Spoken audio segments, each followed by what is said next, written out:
Hi, I'm Jessica Patterson of Spinning Shadows Fiber Arts, and welcome. You may wonder why I'm holding combs and have a bag of fiber on top of my head. Well, yeah, it's me being silly again. But today I get to finally show you blending the Sakura fiber that I got in February from Napa Valley Fiber. So anyway, also it's sunny out, so I get to wear my very cool fedora that I love.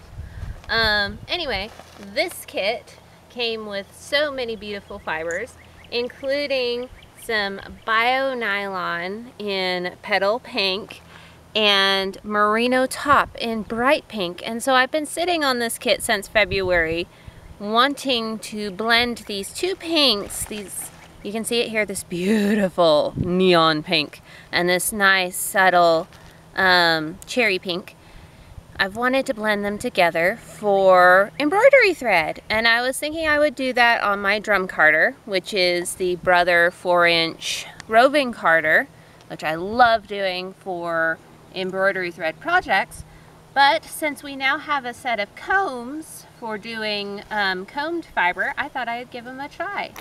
And also since my drum carder is currently buried in the bottom of a box somewhere and not easily accessible.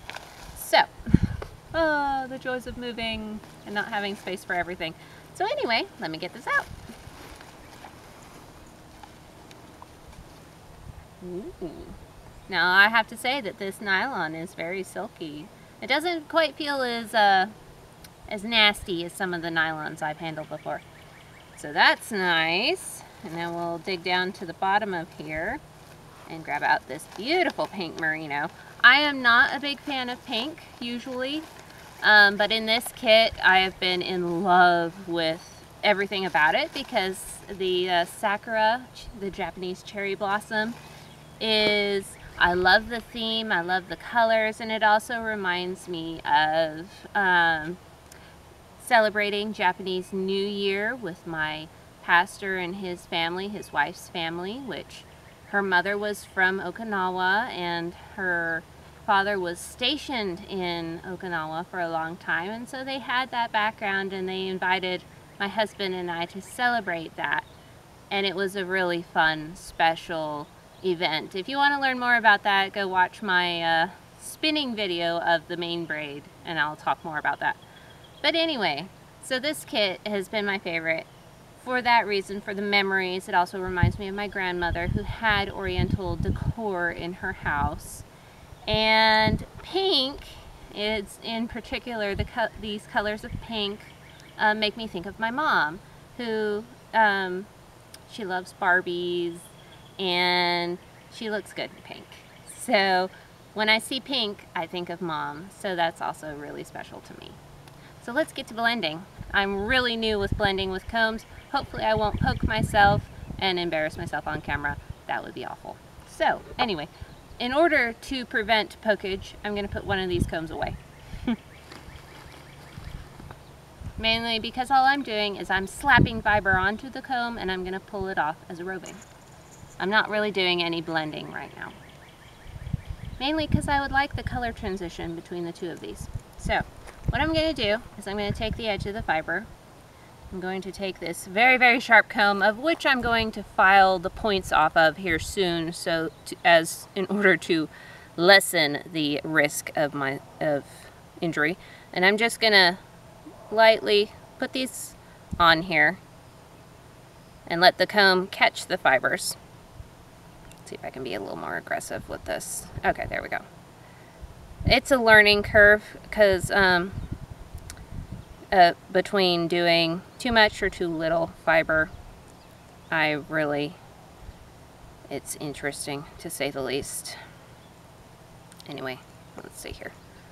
Get a little more aggressive with this because I don't want to spend all day and waste my time and get too hot and then waste your time. Okay, so I've got a decent amount there of that beautiful pink, and now I'm gonna take this beautiful nylon and do the same thing and layer it on there. There we go. I want a nice amount of this. The wind is working against me. There we go. There we go. Now the only thing I don't like about combs, and that I do like about my roving carder, is combs. You can see that the combs are snagging a portion of fiber. And as I layer it on and layer it on, there's that portion that is holding that fiber onto these combs. And the thing I don't like, that's just my particular preference, is that this will create a certain amount of quote-unquote waste fiber. This is fiber that just is stuck on the combs on the back here. You can see it's all sort of tangled up there. This is going to be fiber that is stuck on the combs and will not come off unless I pull it off upwards. It's just going to be a bunch of short little bits that are left over. That is one of the only things I don't like about combs, is that waste. I like my roving carder in that I can use every bit of fiber and not have that. But you also don't end up with just the nice long straight fibers, straightened out, I guess. I don't know. It's different. With the roving carder, it does leave the fibers mostly intact. I do have to be careful that I don't end up with neps, which is when the fiber gets stretched too far, it will break and spring back and create a little knot or a ball that is just creates a lump in your spinning. But anyway, maybe someday I will do some roving on the carder and then some on the combs and see what the difference is. Really, I'm just talking from experience of using the carder and new experience of using the combs. But in particular, I like using up all my fiber if I can. Okay, that should be enough for this demonstration. Now what I'm going to do, I've got this nice little poofy troll hair here, is I'm going to pull it up on the comb. You can see here. I'm going to pull it up so that knot in the back is a little bit more spread out. And this allows the fibers to pull easier.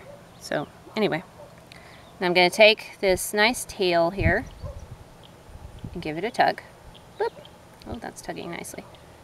And give it a little more tug. See, already I'm starting to create some roving. I'm just going to tug gently. Now some fibers will be harder to tug off than others, I've discovered. I have a lot of trouble with Wensleydale locks for some reason. But I'm just gently pulling and sort of measuring the thickness with my hand. You can see this is a really straight roving. What do I call it? Roving or comb top. Combed fiber. I will call it combed fiber because I think top is something else. And I'm just sort of gently pulling and moving up. This is also the same way you turn, make roving with a bat or something, you know, is you just gently pull and pull. And see, it's getting thinner as I get closer to the combs here, or comb, singular, but that's okay. I'm going to pull it off. There we go. And there, we've made our first little portion of roving.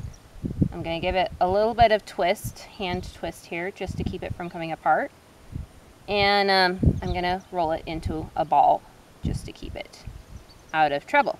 But you can see it's blended those two pinks very beautifully. You can see the nylon here, and then the merino, this beautiful pink merino here.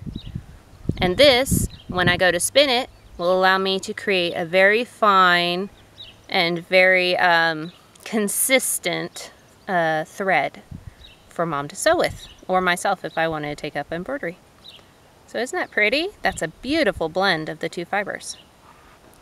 And here, as a final note, is what I was talking about, is that waste. So this is what's left over. But thankfully, I can just take this off, and if I want, I can stick it in a bag with other, waste. And I can just take these short little bits and either card them, or I can use them in needle felting, so they will actually not go to waste in this house. So yeah, so that's what's left over. It's actually not very much. in comparison to the beautiful amount of fiber I got here, roving. This will, for embroidery thread, this will actually create quite a few yards of thread, this tiny portion that I have here.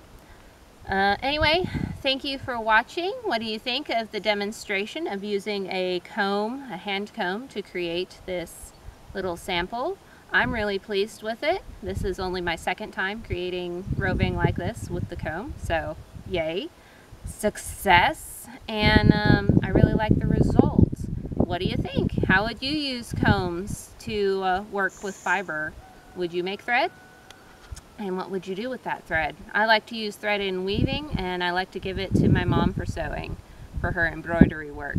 So let me know in the comments below. Hit that subscribe button if you're not a subscriber already. Stay tuned for more videos. Ding the bell so you receive notifications. And leave comments. Ask questions. I love to answer questions. And thank you for watching. As always, have a great day. Oh, and check out Napa Valley Fiber at napavalleyfiber.com for more awesome kits.